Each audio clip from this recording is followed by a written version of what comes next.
जी, अस्सलाम वालेकुम। मैं हूं आपका मेज़बान नातिक रेहान और आप देख रहे हैं वकास वान जर्नलिस्ट यूट्यूब चैनल। रजब भट्ट के हवाले से पिछले दिनों हेयरिंग थी रजब भट्ट की, तो मैं वो कवर नहीं कर सका। तो उनके वकील जो हैं आशा जट के हमारे साथ मौजूद हैं। इनसे बात करते हैं कि रजब भट्ट के केस में क्या रहता है और लास्ट हेयरिंग के ऊपर क्या हुआ और कितना फ़ेम समेटा है। तमाम तर तफ़सीलात जो हैं फ़याज़ रामे साहब से जानते हैं। फ़याज़ साहब, मैं माज़रत चाहूँगा, मैंने आपको ये वर्ड बोला कि कितना फ़ेम आपको मिला है। ये मैं नहीं कह रहा, सोशल मीडिया पे तमाम लोग जो हैं वो आपको यही कह रहे हैं कि फ़ेम के लिए रजब भट्ट के पीछे पड़ गया है, फ़ेम के लिए उसका प्रोटोकॉल हटाना चाहता है। फ़ेम, फ़ेम, फ़ेम, क्या माजरा है? बहुत शुक्रिया नातक आपका। देखें, बात तो ये है कि आपके अंदर इतनी हिम्मत होनी चाहिए कि आप सच को बर्दाश्त कर ठीक सकें। है। जो लोग ये बात करते हैं, आज मैं उनको सच बताने लगा हूँ और वो इतनी हिम्मत है कि वो सच बर्दाश्त करें और उसको एक्सेप्ट करें। अगर नहीं करते तो फिर बात ना करें। मुझे ये बात बताएं कि क्या कोई भी लड़की किसी की बहन बेटी इस हद तक जा सकती है कि वो किसी के साथ सोए सिर्फ फेम के लिए? आप ये कहना चाहते हैं कि आयशा जट जो हैं वो फेम के लिए उसने ये केस दर्ज करवाया, और केस किस चीज़ का है? रेप का। ठीक है, रेप का एलिगेशन है, यानी कि आयशा जट रजब के साथ उसने जो ताल्लुकात या सलमान के साथ बनाए हैं या बने हैं, उनके मुताबिक, लोगों के मुताबिक वो फेम के लिए हैं। भाई, इसका फेम के साथ कोई ताल्लुक नहीं है। ये एक लड़की की इज्जत को तार तार, एक औरत की मोडेस्टी को हिट करने के हवाले से ये केस है आयशा जट और रजब वगैरह के दरमियान। ठीक है, मैं तो सिर्फ उसमें वकील हूँ। ठीक है, आयशा मुझे बताएं, आज कंप्रोमाइज़ कर ले, आज अपना केस वापस कर ले, तो मैं कुछ कर सकता हूँ? बिल्कुल नहीं। जितनी प्रोसीडिंग, जितनी कार्रवाई हो रही है, डेफिनेटली वो क्लाइंट की इंस्ट्रक्शन पे ही हो रही है ना। ठीक है।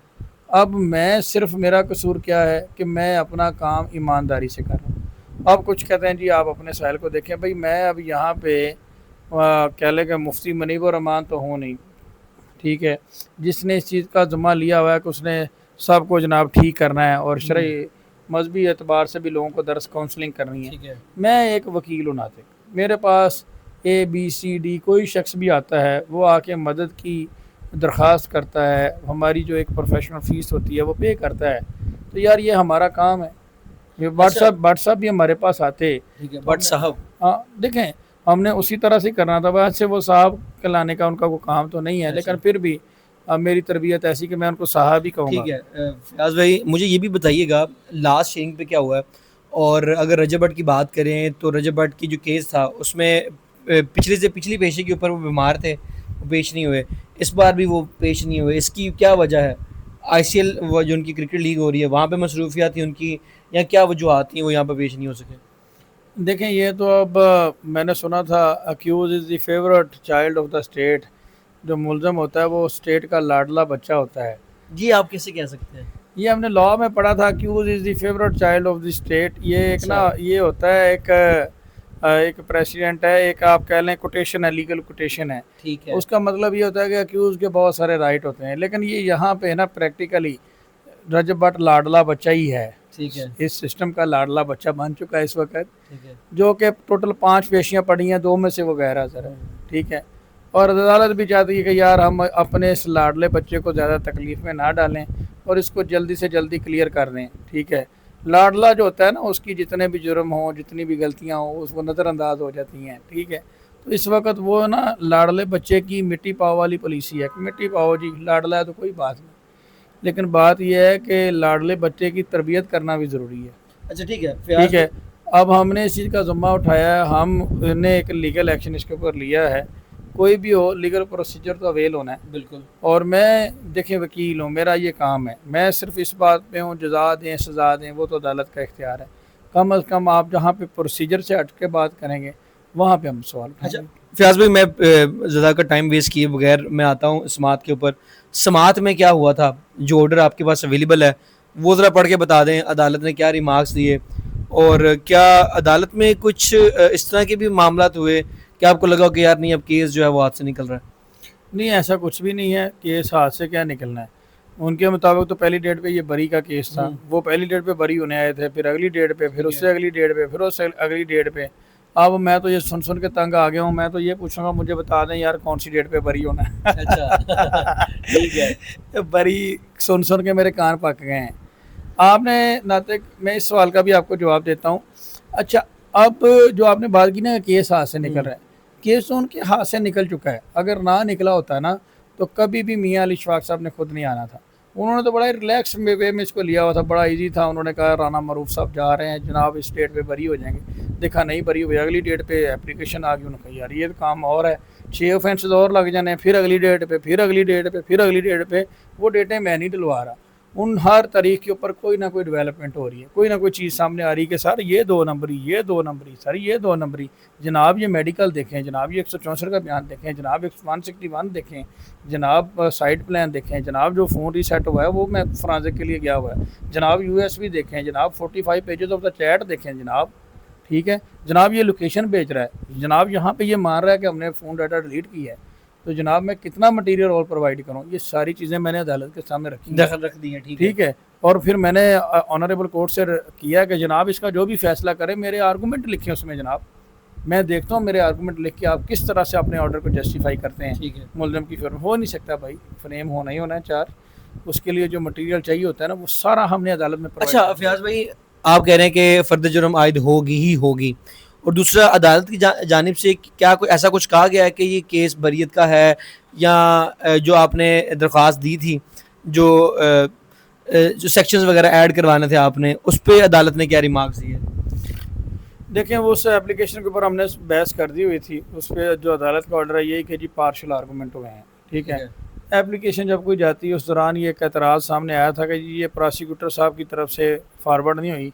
अच्छा। और प्रोसिक्यूशन ने हमने क्लीन चिट दे दी। अच्छा, मैंने सुना आपने एप्लीकेशन भी वापस लेने की दरख्वास्त की। वही मैं आपको जी, प्रोसिक्यूशन ने हमें क्लीन चिट दे दी है, तो हमने कहा कोई बात नहीं जी, हम प्रोसिक्यूशन के जरिए से फॉरवर्ड करवाते हैं एप्लीकेशन, ठीक है।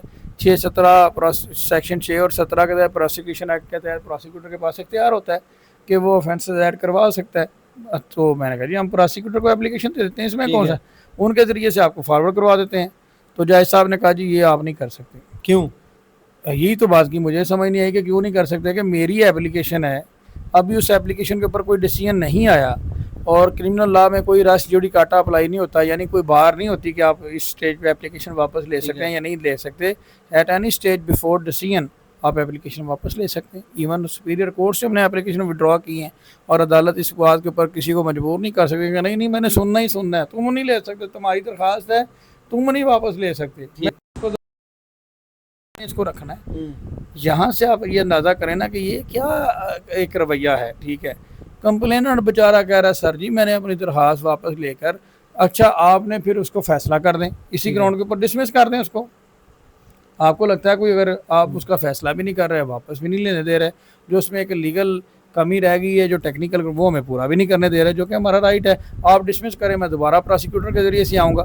देखें ये तो एक लीगल प्रोसीजर अवेल होना है कि नहीं होना। ठीक है। सुप्रीम कोर्ट कहती है the cases should not be decided on the basis of technical ground, ठीक है। ठीक है। तो ये नहीं वो सुप्रीम कोर्ट का ये है कि cases should be decided on merits rather than technical grounds, ठीक है। उनको मेरिट के ऊपर सुन के फैसला करें ना, टेक्निकल ग्राउंड के ऊपर के कोर्ट फीस नहीं लगी, प्रोसिक्यूटर से फॉरवर्ड नहीं हुई, ठीक है, इधर से नहीं हुआ, ये नहीं हुआ, वो नहीं हुआ, तो मैंने कहा जनाब मैं वो एतराज़ दूर कर देता हूँ, ठीक है। उस पर उन्होंने कहा नहीं जी आप एप्लीकेशन वापस नहीं ले सकते। मैंने कहा जी मैं एप्लीकेशन वापस नहीं ले सकता, तो मुझे सर फिर आपसे कुछ तहफ़्फ़ुज़ात हैं, मैं फिर ट्रांसफ़र एप्लीकेशन मूव करता हूँ। तो आप ये चाह रहे हैं कि जो रजब भट्ट का केस है वो कोई और जज साहब सुने?